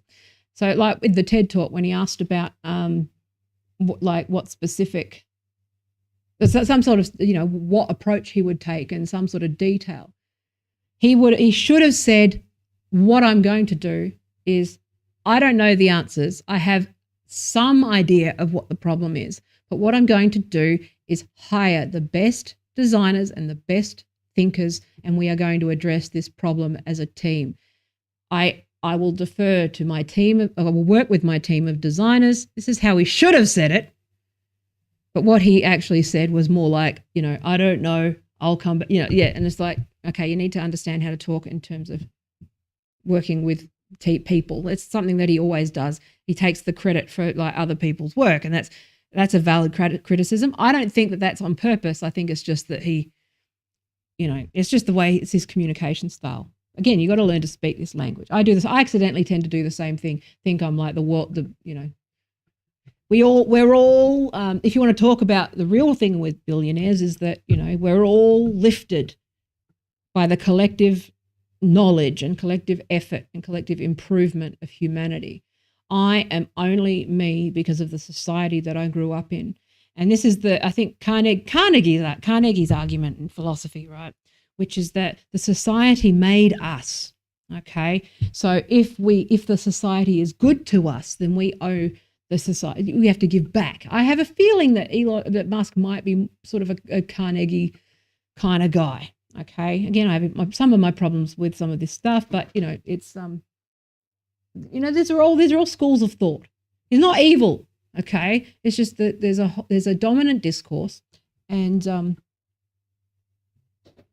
those people are upset. And what's funny, I just find it funny, right? Is that hang on a second, just one sec. Hang on.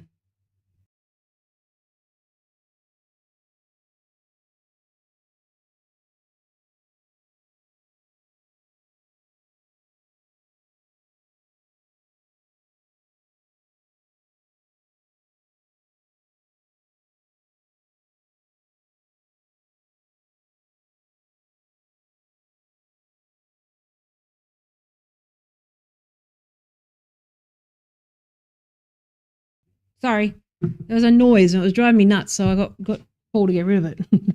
Sorry, so it was just something like I couldn't. Yeah, it was just constantly pulling my attention away. Sorry about that. So I'm not sure who's watching now. Anyway, I'm sure that whatever. Who gives a shit? So where was I? I think I'm almost on the way out anyway. But honestly, this is a good thing. I think we need to get over this billionaire shit. There's plenty of socialist. We live in the world we live in, okay? Turning around, it's like you can continue. This is why when you don't, this is how you can tell that people haven't actually understood the things that they're being taught at universities or theory or the role of theory, the role of knowledge, okay?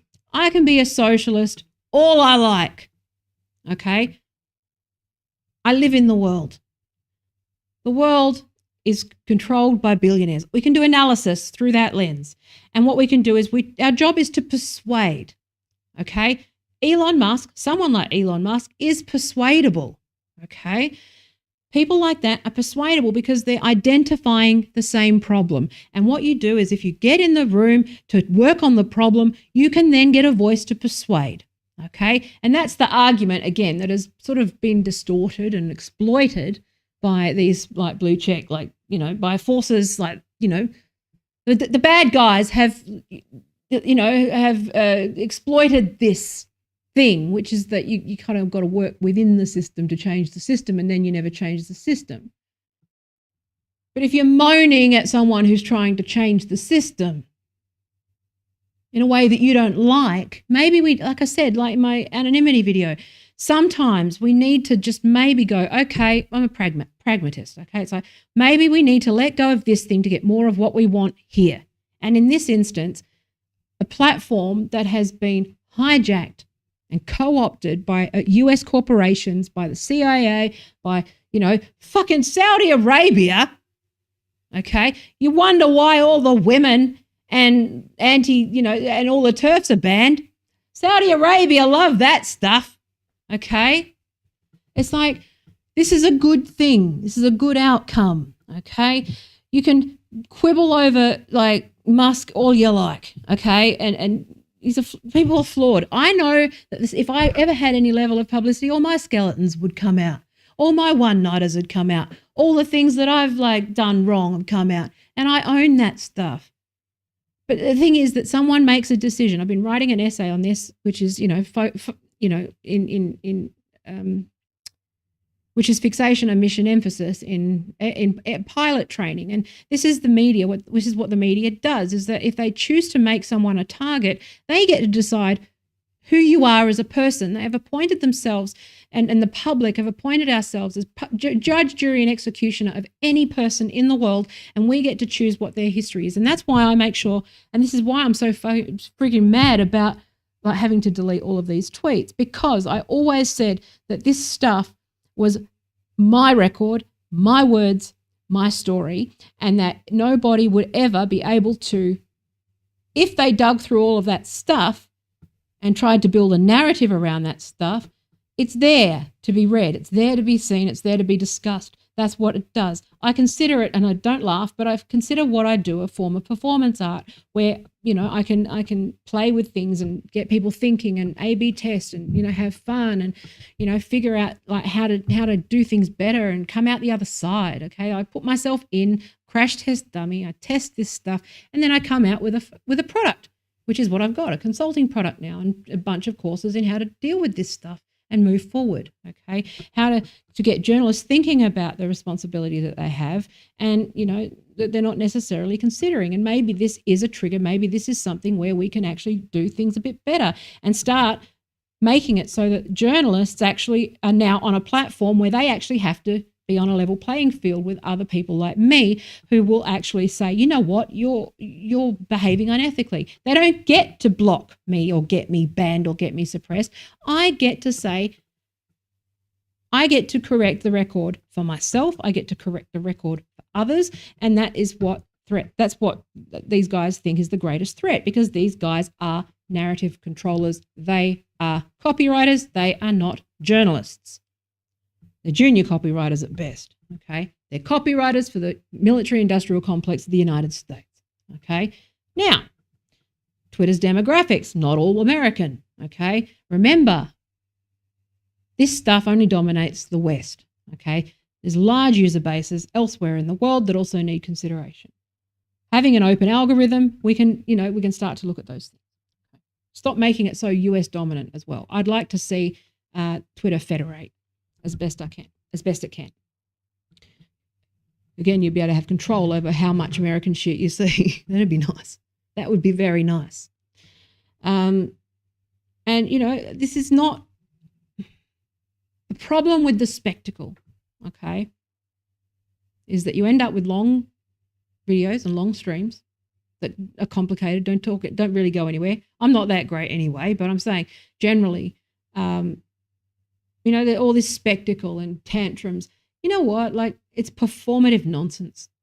Okay. Most of it is just performative nonsense. You'll see Tim, the interesting thing about this, what my mission right now is, now that I've come out of this stuff and I've been a little quieter, but I'm really working hard on producing stuff around, paid work, which I want to gradually get out of, because I just, I want to be able to do this stuff and write full time and get this stuff happening and start, just being a consultant and training. But you can't. Anyway, it could be nice to catch a break. It'd be good if the thing is on Twitter, this Elon Musk buying Twitter represents a grain of hope for me as well, because I was in a point where I was like, well, I'm not going to get any reach. I can't use ads. I can't promote anything. I can't do anything. Everyone thinks I'm crazy because I'm saying all of these things.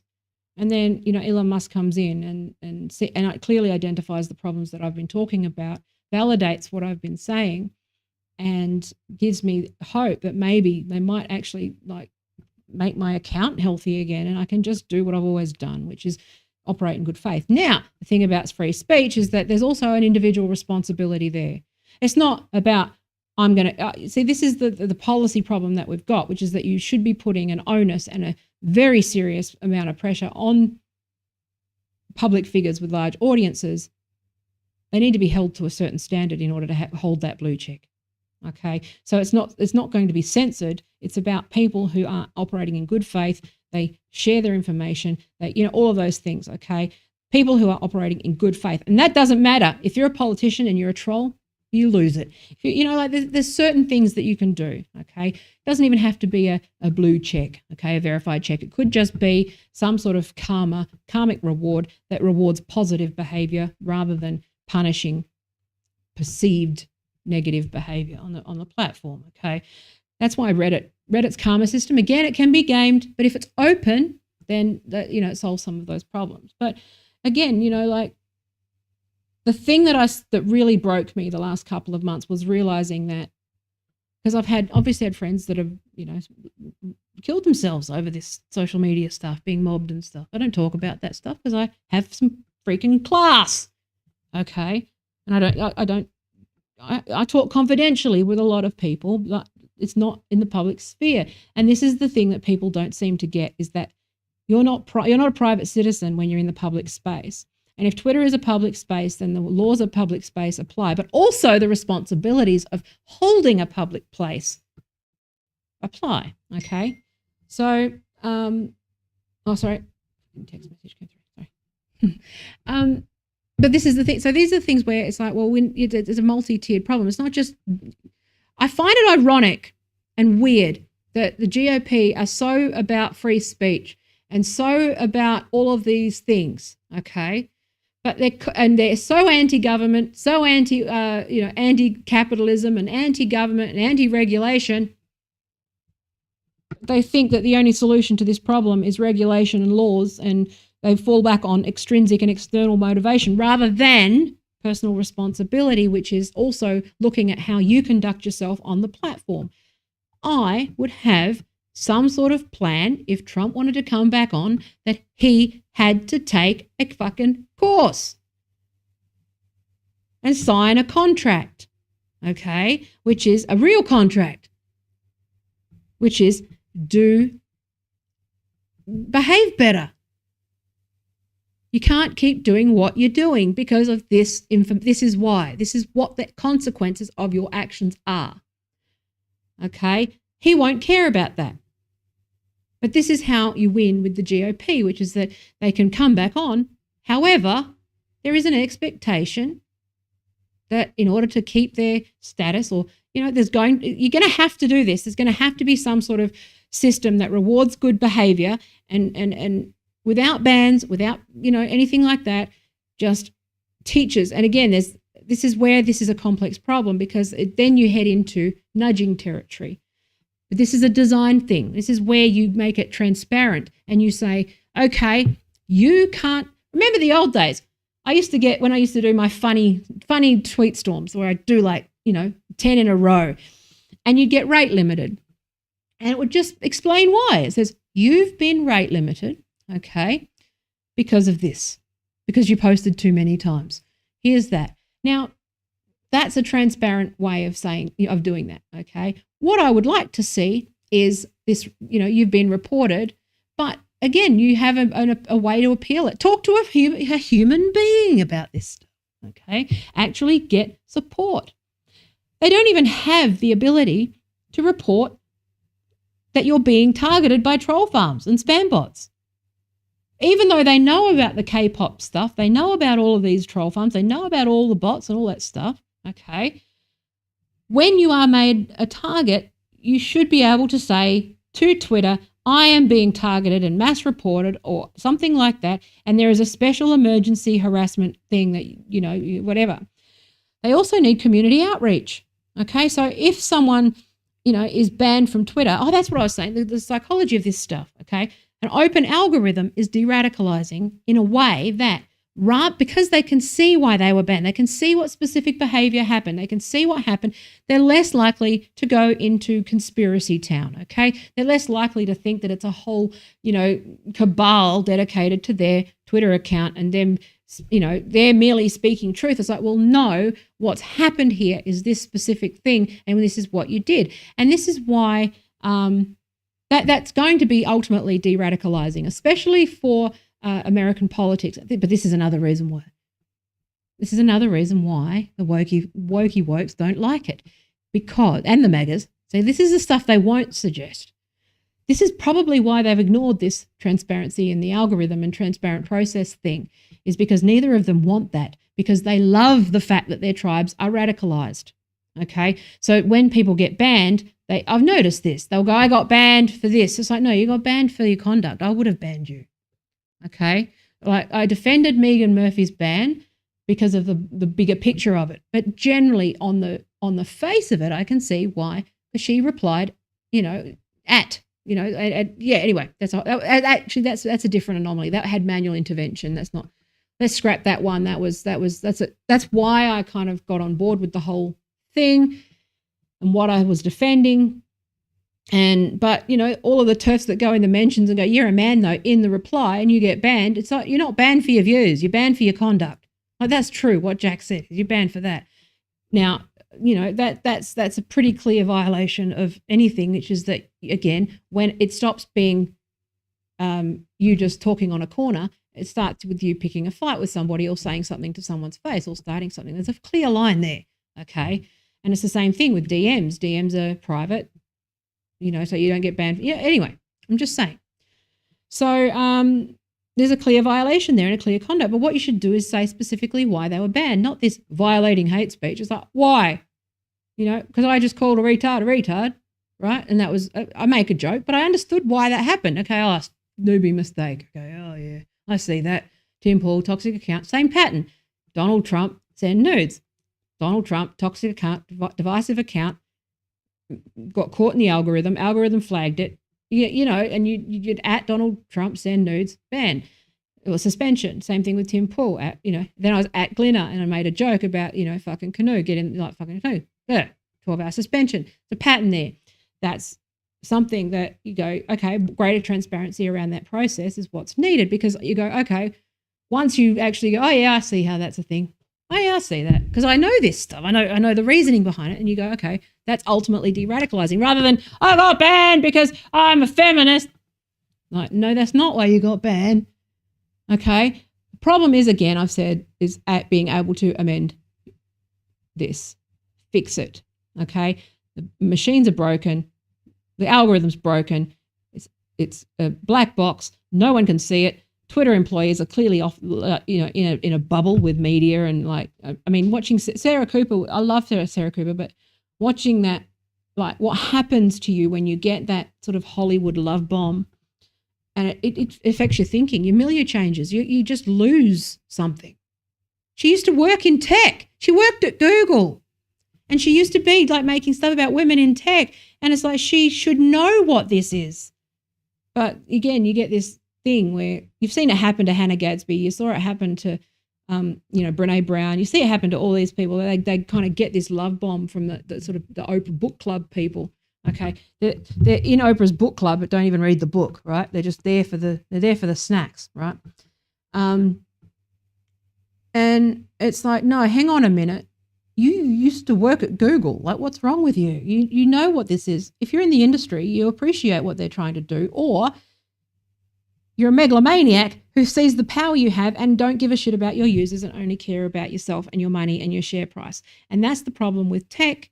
It's the problem with NGOs, which is that there's people that use the causes, right? They use these causes to make a lot of money. Problem with political parties, the problem with, corporations that start out with a good idea, tech that starts out with a good idea, and we're all over a barrel by the same 5 freaking companies and hedge funds, okay? And this is the problem. It's actually the hedge funds, it's the VCs, it's the money that's the problem. It is the concentration of that money, and is the fact that that money is used as an operant conditioning device, right, to punish and reward people for an ideology that has no real morals to it. It's just all about the accumulation of more money so that they can keep doing that punishment, reward, and gradually make it so that socialists that I know are socialists and have been lifelong socialists are telling me that I should learn to partner with Google and learn to work with these companies on solutions, and and at the universities and, CRCs and all these things where they're universities are so over a barrel now because they're not public institutions anymore. They're private corporate institutions. They're forced to collaborate with the people that they're supposed to be like questioning and criticizing. I'll tell you now, there's a bunch of, like, the journalism schools have industry partners. It's like, are you journalists? Working with Google on disinformation. No. You're training a generation of copywriters. Okay, it's just like far out. Everyone's so over a barrel with the money thing. And I only say that because I didn't get any. But I didn't pursue it because I realized, like they just dangle, pitch deck, what's your pitch deck? Refine your pitch. Whole bunch of people making money, teaching you how to pitch. Whole bunch of people competing for the same resources. Shark Tank. If you tried Shark Tank, if you tried Dragon's Den, all this stuff. Try to get, just so you can get a few fucking bucks to build something. without like killing your soul. It's insane. That's the real problem. That's the problem Musk sees. He sees that money, because he actually, the thing about, okay, I know quite a few very rich people, not enough to get money from them, but I know sort of, over the years, I've talked to them, right? And the thing about money is that when you have lots of it, it becomes invisible to you. Okay, so Elon Musk is currently, see, this is the scarcity mindset that people talk about, especially with these journalists, where they assume that he wants more money because he's got money. And that's a middle class thing. Okay, that's a middle class mentality. Okay, people who truly have a lot of like wealth, an obscene amount of wealth, like Elon Musk does, for a long period of time, and people who grew up with that kind of wealth, particularly, they don't see money. They do things independent of money, and money is a tool that, that they can use to do things. Now, if he's a good person, I hope I'm right, because there's the flip side to this, which is that he's I can't see it. Can't see it. I just think there's a lot of projection going on. I think there's a lot of projection, which is that if I had this $billion fucking dollars, I'd do it. No, you wouldn't, because you're a bad person on the inside. You're telling him that he wants to behave how you would behave. He's become a mirror for a lot of different people, and I'm doing the same thing. I'm projecting what I would do if I was in his position, and I'm seeing, there's a halo effect. There's blind spots there where, I don't necessarily agree with his approach. I think it's funny, but I'm just, I'm saying that people are just projecting a lot of the time, and it's just interesting to see, because it's all the people who I know only care about money and clout, who accuse everyone else of only caring about money and clout. I get accused of that grifting stuff. It's like my YouTube channel. I literally demonetized my YouTube channel because I wanted it to be a hobby. I have a Patreon, which, I set up because some people were asking how they could support me. They still do, okay? I have, and also because I'm going to be selling actual things like courses and stuff. So it's good to have that set up.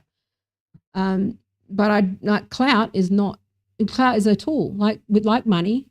Fame, they're tools that you can use, they're platforms, they're things that you can use to achieve what you want to achieve. They're not something that you should seek out for their own sake. But a lot of these people are seeking out these platforms for their own sake. So they project, because they just want fame. They want fame and money and fortune, and they would throw anyone under the bus to get it. And so they project that onto everyone else. So that's why these, troll farms and wokies, they think that they can get to me by, talking about how, like, with tumbleweeds or with, how no one, I was like, yeah, I don't care. Like, that stuff doesn't affect me. I never kept stats on my blog. I mean, you can't not now, you have to, because it just tells you. But generally, like, I didn't keep stats. I had no idea that my blog was popular until my friend told me that my blog was being showcased in a class, at a university class he was sitting in, and he saw my blog up there. This was years ago, okay?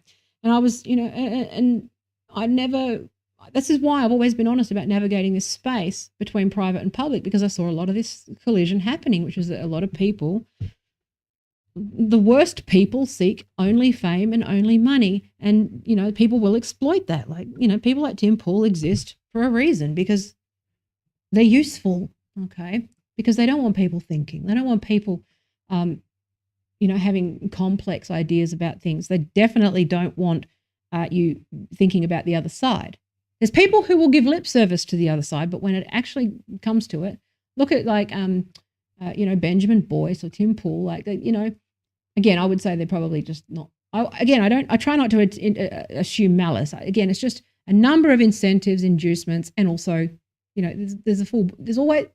Like the same thing with YouTube exists in startup land, which is that there's 10, let's say you've got 10 founders that are doing a roughly similar product, but the VC gets to talk to all of them, okay, and they get to know what each one is doing. So what they will do is that they will talk to those 10 businesses, look at the product, but what they'll do is they'll find the founder that is most malleable, and they'll find the guy that they can invest in, and then they'll just gradually, make it and just, make it so that nurture that company, right, into being, and they'll just like nick from all the other, sneakily nick and hire and stuff from the other companies, and then they've got this startup that they can then flip to IPO, and they've got a founder who's malleable, and so that then they make they have a board, and that's how it works. And that's why you're seeing what you're seeing now, which is Jack turned out the way Jack turned out. That CEO guy, whatever his name is, I don't know, he's going, so I don't care. The new CEO of Twitter, okay, he is a corporate man. He survived, okay, you can tell, okay. He's been 100% honest about who he is. Mark Zuckerberg, autistic as shit, okay, completely malleable, and just, that, absorbed. He is the Borg, okay. He's a hologram. And Elon Musk, who, and then you got Bezos, what it did to him. You got Gates, what it did. It screws with your head, but they're all bizarre archetypes. Like if you watch, billionaires are interesting in the sense that, they shouldn't exist. They're an anomaly. They're a problem with society. But we can also look at, like, psychologically what money does and how people cope. And Musk has coped with it in this way. And he's actually, ironically, the one who's stayed the most authentic, I think. Or having autism, and he's the world's greatest liar. I'm not so sure about that. Anyway, I think this is a great thing. I would probably work for Twitter, but on a contract. It's probably going to take a couple of years to transform this, by the way.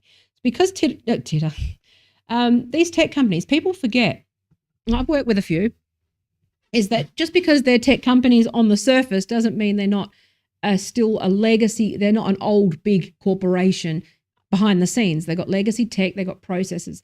It's still a corporation. They still move slow. Taking it private makes that process a lot quicker, hopefully, but at the same time, like, to transform this stuff without and transition this stuff without having some sort of more adverse unintended consequences when it comes to things like bots, troll farms. If you've ever gone on Gab or the Fediverse, you'll know that it just becomes unbearable. So, there needs to be some sort of transition plan there. But it's going to be really interesting to watch. I'd like to see what the user numbers are, let's say like 6 months from now. Oh, the other thing I haven't mentioned is that this is also a good strategic acquisition for Musk, because he's also working on self-driving cars. And a big part of self-driving cars is learning to anticipate moves, learning to anticipate, drive, navigate, all that sort of stuff, and detect crashes, right? That's what they're doing with Tesla. All of them are like, oh, but it's like, yeah, that's part of developing something, is that it's going to not work sometimes. You're going to have to, like, I'm not saying human life's not important, but you kind of got, again, you got to have the crash test dummy. It's unfortunate. If you understood how most of our technology is built on the back of death, and I'm not saying it's a good thing, I'm saying it's what's happened, okay? And I'm not defending it. I'm saying it's just, there's a strategic interest there, I think, in terms of the AI with Twitter. Because if Tesla's AI and Twitter AI can work together to anticipate problems and anticipate things, and I can see how Tesla's self-driving AI, in terms of, like, it solves the bigger problem if you can anticipate these sort of moves on Twitter as well and nail that down. I think that there's a gap there, because you've got a lot of human behavior and a lot of unpredictable human behavior on Twitter that might not translate in a vehicle. So you can, there's a symbiosis there, I think, that's going to be interesting. This is boring. This is geek stuff. But it's not that bad. It's not about a fucking edit button and Pepe the no-no frog. For fuck's sake. There you go, I swore. It's the end. I swore a little less. That's good. So I'm going to go. I hope this was quite long. I'm sorry about that. And I probably didn't make the points I wanted to make, but whatever. It's me. Watch, don't watch. Who cares? Okay. Now that if maybe I get off the naughty step, it won't matter as much. I won't be talking into the void as much. But do share. If you like this and you thought that I had something of value to say that was a little bit less, superficial about this whole thing, share it and just say, yeah, she takes a while to warm up, but, she gets there. And if you give me money, then I'll make clips. And if you give me money, then I'll write it down. And if you give me money, then I'll do stuff. Otherwise, I got to go build a website now. I love you. Thanks for watching. Thank you for your precious life seconds. I will be back this week, I think, but I've got a massive amount of work to get through. and I'm a bit late on stuff because I didn't realize we've got 3-4 day weeks in a row because of Easter and Anzac Day here. So I'm like, ugh. So anyway, I love you. I'm going to go. I will try to be back this week, but it may just be weekly at this point until I've moved and settled and all that stuff. I love you. Give me money. Bye. Doesn't matter. It's fine. Just being a dickhead. Okay, bye.